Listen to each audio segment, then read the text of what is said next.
Olá para você que acompanha o canal no YouTube do portal SC Todo Dia. Temos mais uma edição, hoje Cotidiano em Dia. Toda semana você tem uma edição do podcast do SC Todo Dia. Temos futebol em dia, temos cotidiano em dia, temos política em dia. Hoje no Cotidiano em Dia recebemos um convidado especial, o gerente da Agência Regional de Criciúma, da Celesc, Mike da Silva. Tudo bem? Seja muito bem-vindo. Boa tarde, Kellen. Boa tarde. Boa tarde a todos que estão ouvindo o Cotidiano em Dia. É um prazer estar aqui falando um pouquinho mais da Celesc, de todos os investimentos que a gente tem feito na região de Criciúma e no estado como um todo, né? Você assumiu em setembro de 2024 a Celesc. Uma Exato. bronca? Uma bronca? Não, estava tudo certo, o antigo gerente deixou tudo certo. Como é que estava a casa quando você chegou? Acho que a Celesc tem uma governança muito forte, né? Independente de qual gestor está à frente da Celesc, a gente tem um planejamento muito claro para ser cumprido. Então, agora é só uma continuidade do trabalho e trazendo novas ideias, né? Implantando um pouco mais da cultura de inovação, dando um pouco mais de liberdade aos empregados, também cuidando da cultura de segurança, né? Que é algo trivial quando a gente fala de energia. Então, esse é o nosso objetivo daqui para frente, melhorar o trabalho que está sendo feito, mas também dando os parabéns para todo o trabalho que foram feito aí nos últimos anos aqui na Celesc de Criciúma. E a ideia de trazer a Celesc aqui no podcast é exatamente essa: falar sobre os investimentos, inclusive aqueles distribuídos aqui em Criciúma e região, falar sobre queda de energia, falar sobre acontecimentos aí no ano passado que obrigaram a Celesc a tomar algumas medidas para ser resiliente, principalmente aos eventos climáticos. Enfim, um geral da Celesc que você acompanha a partir de agora. Não esquece de seguir o nosso canal, apertar aqui no sininho para receber sempre todas as novidades. Bom, Mike, a Celesc anunciou um plano de investimento de mais de 200 milhões de reais que seriam distribuídos aqui na região de Criciúma. Como é que está o cronograma? Como é que está a distribuição desse investimento aqui na nossa região? Perfeito, Kellen. Nós temos esse plano de investimentos desde 2023, né? Com fim para 2026, nós temos aí, esse é o nosso ciclo tarifário que a gente chama, então a Celesc tem que fazer esses investimentos nesse período e depois ser remunerado para melhorar o seu resultado na tarifa de energia, né? O que a gente tem programado para o ano de 2025 são 48 milhões, dentro desses 200 milhões, né? Especificamente estão voltados 48 para esse ano. Para esse ano de 2025. Esses investimentos estão voltados mais na ampliação de capacidade. Então, a ampliação de capacidade é um investimento voltado para subestações, para linhas de transmissão. Temos alguns investimentos importantes aqui na região de Araranguá também. Então, em Araranguá, nós teremos uma nova subestação, a subestação Lagoa da Serra, é um investimento de 35 milhões. Esse ano, nós vamos apenas iniciar a obra, então, tem cerca ali de R$ 1 milhão voltado para esse investimento esse ano, e no ano de 2026, aí sim, um investimento mais forte lá na região de Araranguá para realmente construir a subestação. Aqui em Criciúma, especificamente, esse ano a gente tem uma linha de transmissão que está interligando a subestação Forquilinha. Então, com isso, a gente ganha robustez no sistema, né? A gente garante que ela esteja totalmente interligada para, na falta de uma subestação, a gente consiga transferir carga para outra, isso de forma automática, sem que os clientes sintam a falta de energia, né? Ô Mike, e até para ser bem didático para o nosso telespectador, para o nosso ouvinte assimilar, quando a gente fala em subestação, quando a gente fala em investimento em linha de transmissão, que você citou aqui para Criciúma, a gente está falando em termos de dia a dia, de cotidiano da população, em que melhora? A gente está falando em melhora em queda de energia? Do que a gente está falando exatamente? Os investimentos de subestações e linhas, realmente, eles são para ampliar a capacidade, como eu falei. A capacidade é o quanto o nosso sistema ainda consegue absorver mais carga. Então, quantas empresas mais nós conseguimos atender com essa carga disponível? Quantos carros elétricos a mais podem estar abastecendo ao mesmo tempo dentro do nosso sistema? Então, a ampliação de capacidade tem um reflexo nisso, né? Do cliente conseguir consumir mais energia, ter uma disponibilidade maior de carga, sem a necessidade de às vezes tem um investimento proativo até mesmo do empreendedor para ampliar essa carga, né? Às vezes ele tem que entrar com recursos para que ele seja atendido. E com essas ampliações de subestação, a gente já prepara para esse crescimento. E quando o empreendedor chega aqui na região para se instalar, a gente já tem essa capacidade pronta para atender ele. Pois é, você falando de empresa, me lembrou desse investimento recente de vocês, que foi na ampliação da capacidade no alimentador responsável pela iluminação do estádio Heriberto Wilson. por exemplo. Como é que foi? E vocês têm planos de mais investimentos como esse, como foi no estádio Herberto Wilson? Nós temos um plano quinquenal de obras, que é de 5 anos que a gente replaneja ele. Temos nosso plano anual de obras. Essa obra do Herberto Wilson foi identificada a necessidade em virtude de situações de garantia do fornecimento, principalmente com a equipe do Criciúma. Eles têm também algumas questões de multas, se falta energia no meio do jogo. Enfim, a gente entendeu que era um investimento trivial para a população, além dos prédios que estavam sendo construídos em volta, né? Então, a gente precisaria entregar uma segurança maior energética ali para a população. E nós temos ali, vindo ali do bairro São Cristóvão, algumas áreas com muita vegetação, então, que causavam também atuações. Então, colocamos cabo protegido, que pode ter o contato das árvores, enfim, até para ter essa questão de equilíbrio entre meio ambiente e a energia elétrica também. Então, não precisamos cortar as árvores para lançar o cabo. Então, procuramos esses investimentos dentro do município. Claro, a gente faz toda uma análise de maneira regional, realmente, né? Então, identificamos essa necessidade para o campo do Criciúma. Temos outros investimentos já planejados para o centro, né? Ali, principalmente na região do Colégio Marista, o Hospital São José, enfim, que a gente precisa de recursividade para garantir o fornecimento contínuo para essas regiões. Temos escolas, tem as questões hospitalares na região, então precisamos investir forte nessas regiões para que, na falta de um ponto de fornecimento, de uma fonte, a gente tenha a outra pronta para atender e de forma automática, que a gente consiga manobrar sem que o nosso eletricista precise ir a campo, né? Então, nós estamos investindo fortemente para selecionar esses trechos e investir em automação do circuito para que essas manobras não sejam sentidas pelo cliente, né? E aí, quando a gente fala em evento climático, queda de energia, tudo já é esperado, né? A Celesc, ela já tem ações em que esperam esses eventos. Agora, vocês lidam com situações adversas também, né? Carro que bate em poste e aí derruba a energia de uma rua inteira.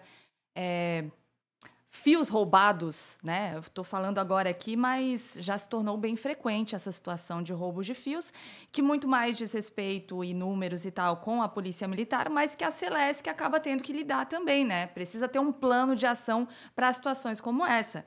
Em 2024, como se não bastasse, teve até um homem, lá, acho que foi no Rio Maina, que invadiu uma subestação, deixou 27 mil unidades sem energia elétrica em função dessa invasão. Como é que vocês fazem para lidar com essas situações? Cada situação dessa tem que ter um plano específico de vocês? Essa, por exemplo, no bairro Rio Maina, vocês tiveram que criar uma ação para lidar com invasões em subestação? Sim, a gente tem os nossos planos de contingência muito bem definidos, né? Já temos contratos prévios, enfim, a gente tem uma rotina para ser acionada em cada tipo de ocorrência. Felizmente, nessa situação, fomos surpreendidos por essa invasão. Houve outras invasões em outras subestações que não acarretaram no desligamento da subestação, mas, infelizmente, tivemos essa ocorrência na subestação Criciúma Floresta. A gente vem atuando em melhorar a infraestrutura de segurança das subestações, então instalamos câmeras 360 em algumas subestações já do estado. Aqui a Criciúma Floresta já está no nosso plano de investimentos, ampliar os muros, reforçar os muros, mas, além disso, é a questão mais social já mesmo, porque a gente tem, dentro do município de Criciúma, o maior volume de furtos do estado. O município de Criciúma é o que registra maior volume de ocorrências. Isso hoje está concentrado um pouco mais no Pinheirinho, na região do Rio Maina, mas é algo que atinge vários pontos do município. Não só em relação às redes da Celesc, mas em relação às redes de iluminação pública da prefeitura, redes de praças, padrão de entradas de consumidores, de edifícios.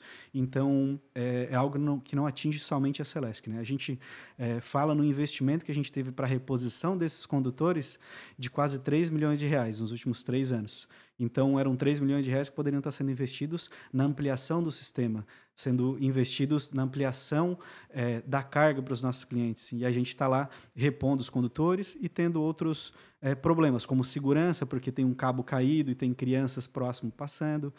Tem a questão da interrupção do fornecimento. Então, naquele dia especificamente, eram entre 5 e meia da manhã, então tinham pessoas dentro do elevador que tiveram interrupção do fornecimento, tinha um hospital que estava sendo atendido por aquela rede também que foi atingido. Então é um problema crítico de segurança até, né? Vocês precisam tirar desse caixa, né, essas situações? Por exemplo, esses 40 milhões que você disse que vem para aqui para a região, desses mais de 200 milhões. Uma situação como essa, vocês vão precisar tirar desse dinheiro? Esse recurso é específico, esse 48 milhões é de investimento e nós temos um custo operacional. Então, a gente planeja todo ano o nosso custo operacional também e, em geral, esses custos alheios, enfim, já estão previstos no nosso orçamento. Então, a gente já tem empresas previstas, contratos previstos, pessoal previsto para atuar nesses momentos de emergência, né? Então, não influencia o orçamento de investimento para o orçamento operacional, mas é custo para a O população. orçamento operacional, ele é regional também ou é um valor estadual? É regional também, a gente tem separado por cada agência, mas, de qualquer maneira, esse valor impacta na fatura do cliente depois. Tudo que a Celesc investe impacta na fatura do cliente posteriormente, né? Então, se a gente não tiver esse custo, Por a exemplo, o gente cidadão que invadiu lá a subestação do Rio Maina, aqueles 27 mil tiveram que pagar na conta depois o que ele fez? Na realidade, É isso. indiretamente foi isso, né? Olha Todos os só. clientes da Celesc no estado inteiro, que a Celesc recebe um custo operacional para fazer essa gestão, vão estar pagando indiretamente por essas situações, né? Para a gente entender, quando tem furto de fios, já que você falou que Criciúma lidera num ranking do estado, né? Vamos dizer assim. Como é que é a ação da Celesc num furto de fios? O que vocês têm que fazer desde o início ali até concluir e, de fato, normalizar a situação? O primeiro ponto é a gente ter uma estrutura para receber essas ligações. Então, tem o nosso call center específico para receber as ligações emergenciais. Depois dessa ligação emergencial, já despacha para as nossas equipes de campo. Então, temos um despacho automático em relação a atividades emergenciais, né? Mas, de qualquer maneira, a gente tem que colocar o pessoal em campo para primeiro isolar toda a área, entender a situação, né? Então, a gente faz uma análise preliminar de todos os riscos, isola a área para os nossos eletricistas trabalharem com tranquilidade, com a rede desenergizada efetivamente, né? E depois a gente entra com os reparos. Então, geralmente a gente vai lá, faz emenda de condutores, faz algo para eliminar aquela interrupção no fornecimento temporariamente e depois a gente retoma com uma equipe, com uma programação, daí, né, 2, 3 dias depois, para aí sim recompor todo o circuito de maneira ideal, né?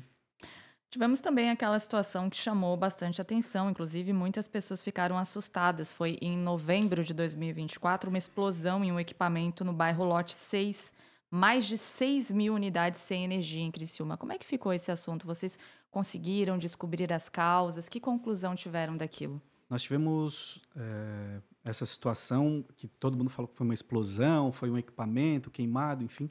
Mas, em geral, quando a gente tem uma atuação de curto-circuito, realmente ele dá um estouro muito grande, né? E como foi numa área urbana, o pessoal sentiu mais naquele momento. Mas, na realidade, naquele caso, nós tínhamos um caminhão trafegando aqui nas ruas, ele acabou rompendo um condutor de cabo de compartilhamento de telecomunicação. Inclusive, ele deu a ré e bateu no poste também, né? A gente viu a marca nos postes quando chegou na ocorrência, mas esse cabo ele foi até a média tensão e aí aconteceu esse disparo, né? E em relação aos cabos de compartilhamento, a gente tem algumas ações bem específicas, né? Um caso crítico, até tive com o prefeito Vaguinho nos últimos dias, ele comentou que é uma intenção do município de Criciúma trabalhar junto com a Celesc em relação às redes de compartilhamento, para a gente conseguir embelezar um pouco mais a cidade, realmente tirar esses fios do centro, principalmente, e a gente tem uma empresa específica que a gente contratou para fazer a limpeza desses condutores. Então, o que a gente precisa da população? Que sempre que observarem situações como essa, entre em contato com o nosso número emergencial, para que a gente vá no local e encaminhe essa equipe específica para fazer a limpeza desses cabos, né? A gente tem principalmente cabos de telecomunicação em geral, fibra ótica, que estão até obsoletos no poste, né? Então, a gente consegue fazer essa limpeza e também multar essas compartilhadoras que estão usando a infraestrutura da Celesc, às vezes de maneira irregular até, sem pagar a locação do poste, enfim, para que a gente não tenha esse tipo de ocorrência novamente, principalmente no centro de Criciúma, né? Foram 6 mil clientes atendidos naquele momento. E como é que funcionaria essa parceria com a prefeitura? Nós estamos trabalhando juntamente com o prefeito Vaguinho para identificar esses pontos. A Defesa Civil tem nos ajudado bastante e é esse o reporte que a gente espera da prefeitura, né? O pessoal de iluminação pública está toda hora em campo, o pessoal da Defesa Civil está toda hora em campo, para criar canais que eles encaminhem essas pendências para a gente. E aí sim a gente consiga encaminhar para essa equipe específica e, claro, regulatoriamente, de acordo com os contratos, tem compartilhadores que às vezes são acidentes, como acontece na rede de distribuição, pode acontecer na rede de telecom, passar um caminhão ou romper um condutor, e eles vão lá e fazem a manutenção nos seus condutores também, porque ficar sem internet também é um problema para a população, né? Então, a gente sempre entra em contato com esses fornecedores primeiro, com essas empresas de telecomunicação, e depois, se necessário, a gente faz realmente as intervenções necessárias para eliminar esses condutores, eliminar o risco naquele ponto, né? Certo. Nós tivemos em 2023 um apagão que afetou mais de 60 mil unidades consumidoras aqui em Criciúma. Se isso acontecesse hoje, a Celesc estaria mais preparada para lidar com aquele evento climático? Aquele evento específico foi agosto de 2023, Foi se não me engano. Foi agosto. Foi uma atuação geral no sistema, né? Foram quase 29 milhões de brasileiros atingidos com aquela situação. Para ficar mais claro, a gente tem um sistema interligado nacional. E naquela ocorrência, teve um problema numa linha de transmissão no Ceará. Então, que afetou o abastecimento de todo o país e teve a atuação do ERAC. O ERAC é um esquema de alívio de carga. E a Celesc repassa lá para a ONS e para a ANEEL uma lista de alimentadores não prioritários. Então, a gente seleciona alimentadores que não tenham hospital, que não tenham escolas, que não tenham grandes centros urbanos, enfim, que não tenham grandes indústrias, para o Sistema Interligado Nacional, à medida que não tem energia disponível nesse sistema para atender todo mundo, que ele vai desligando esses alimentadores. Infelizmente, aqui em Criciúma foram 60 mil unidades atingidas. A ação efetiva da Celesc não teríamos nesse momento, é até automático esse disparo, desligamento desses alimentadores, né? Mas a gente vê a ONS e a ANEEL trabalhando fortemente para manter o equilíbrio desse sistema, né? A gente tem um problema crítico que já atinge outros países, por exemplo, a Austrália, eles têm muita energia solar. Então, quando passa uma nuvem, quando tem uma queda na geração, eles têm que estabilizar o sistema como um todo, né? Então, e o Brasil, aos poucos, vai caminhando para isso também. Então, lá especificamente, no Ceará, teve um problema em uma usina eólica com solar junto, e teve um problema no sistema de proteção, que ele não identificou que a frequência do sistema estava variando demais, então atuou a linha de transmissão e ela abriu por proteção, para não estragar os equipamentos da linha de transmissão, né? Mas como a gente não tinha energia suficiente no sistema naquele momento para atender todo mundo, daí demora alguns minutos para entrar usinas térmicas, entrar outros geradores para cobrir essa geração, principalmente as usinas hidrelétricas, né? Que a gente tem uma capacidade lá nos nossos reservatórios e podem facilmente já ser acionadas, como também as usinas térmicas, como a Jorge Lacerda aqui que nos atende. Hoje a equipe que vocês têm aqui na região de Criciúma, que é disponível para plantões, eventuais chuvas em fim de semana e lidar com essas questões, essa equipe é suficiente ou vocês ainda precisam de um investimento maior para aumentar a equipe? Nós temos a equipe completa aqui em Criciúma, nós temos 165 colaboradores próprios, entre engenheiros, técnicos, atendentes comerciais, além de equipes terceirizadas que a gente coloca como extras para atuar nesses tipos de ocorrência, né? Tivemos até uma situação em Sombrio, em novembro, 28 de novembro, se eu não me engano, em que a gente teve uma espécie de bomba da água, enfim, algo extraordinário, em que caíram 40 postes em um dia só. E a gente conseguiu articular com essas equipes para a gente trocar em 24 horas todos os postes. Era algo que talvez 5, 10 anos atrás não fosse possível ser realizado pela Celesc.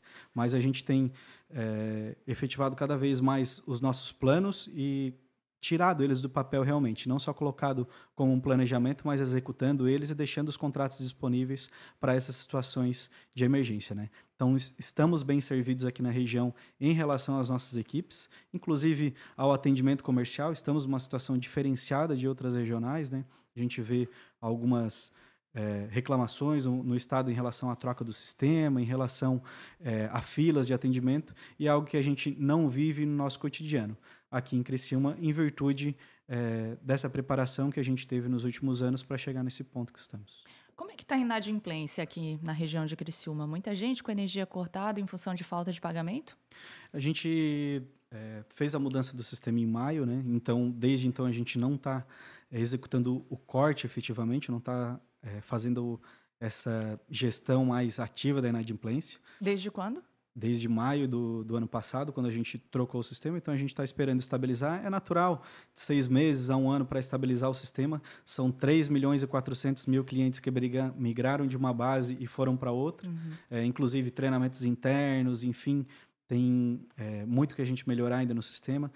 Transformar o atendimento da Celesc para ele ser cada vez mais digital. Esse sistema já está fornecendo isso, mas a gente tem muito que melhorar dentro do sistema, e a gente está trabalhando nessa estabilização para depois entrar realmente nas ações de corte novamente. Mas aqui em Criciúma especificamente, a gente sempre teve um controle muito bom, a gente teve os clientes em geral aqui do Sul são bons pagadores, a gente não tem uma inadimplência alta aqui em relação a outras regiões do estado, então no momento está controlado e a gente pretende nos próximos 3, 4 meses, já gerar algumas ações em relação a esse controle efetivamente. Vocês têm programas de eficiência energética? Sim, nós temos alguns programas regulatórios que são obrigatórios para a distribuidora, programas de eficiência energética e de pesquisa e desenvolvimento. Aqui para a região, especificamente, no último ano, a gente investiu mais de R$700 mil no Asilo São Vicente. Então, instalamos placas solares, ar-condicionados, trocamos refrigeradores, lâmpadas, chuveiros, enfim. Foi uma melhoria completa ali no Asilo São Vicente. E nós temos chamadas públicas, todos os anos são divulgadas. E qual que é o nosso objetivo aqui? É que quando serem lançadas as chamadas públicas, a gente convoque as principais instituições da região para estar conosco, incluindo projetos nesse programa de eficiência energética. Tá? No momento, a gente não tem nenhum programa aberto especificamente, né? A gente fechou o último agora no final do ano, mas esse é o objetivo aqui para a região. Além do programa de eficiência energética, a gente também tem algumas ações culturais e sociais da Celesc. Né? O ano passado, a gente atuou como patrocinador da Escola de Artes da Abadeus, foram mais de R$780 mil através do PIC, que é o Programa de Incentivo à Cultura do Governo do Estado. Então, a gente sempre procura estar atuando, entregando energia além da energia elétrica, entregando energia para a população se desenvolver. Né? Esse ano, especificamente, a gente tem 2 programas que serão atendidos. Nós temos o Bairro da Juventude, com R$300 mil, e a Orquestra Sinfônica de Florianópolis, também com R$500 mil. E a Orquestra Sinfônica já programou apresentações aqui para o município de Criciúma. Esse é o Mike da Silva, gerente da Agência Regional de Criciúma, da Celesc, trazendo um pouco dos investimentos, um pouco das iniciativas da Celesc aqui para Criciúma e região. Obrigada, viu? Foi um prazer ouvi-lo. Eu agradeço, Kelly. Quero agradecer também todos os colaboradores da Celesc que estão no dia a dia trabalhando conosco, entregando, se doando a cada dia para atender cada dia melhor os nossos clientes. E certamente a gente vai ter boas perspectivas para a Celesc no futuro. Vamos acompanhar. Obrigada a você que acompanha o canal no YouTube do portal SC Todo Dia. Não esqueça de acompanhar sctododia.com.br, sempre ligado em tudo. E continuar ligado aqui no nosso canal. Tem futebol em dia, tem economia em dia, daqui a pouco também educação em dia. Até mais!